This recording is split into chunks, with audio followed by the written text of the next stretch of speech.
Welcome. Our task is to write a Java program that will keep taking even positive integer numbers as inputs from the user and print the number of divisors of those numbers until it gets an odd number and then stop. So basically আমাদের একটা infinity loop চালাতে হবে and লুপের ভিতরে আমরা condition দিব if the number is odd in that case আমরা break করব অর্থাৎ আমাদের লুপ টার্মিনেট করার কন্ডিশন এভাবে সেট আপ করতে হবে অ্যান্ড যে আর যে কাজটা করতে হবে যে কোনো অড নাম্বার ছাড়া যে কোনো নাম্বার পেলে আমাদেরকে সেই নাম্বারটার টোটাল কয়টা ডিভিজর সেটা ক্যালকুলেট করতে হবে। ওকে, সো আমরা এখন এটা কোড করি।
অ্যান্ড আমরা ইনপুটের পরপরই আমাদের টার্মিনেটের কোডটা লিখি if n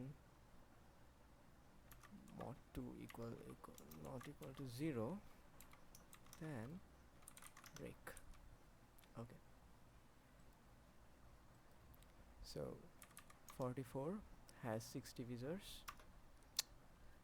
30 has 8 divisors and 6 এখন একটা odd number দিই, let's assume 3.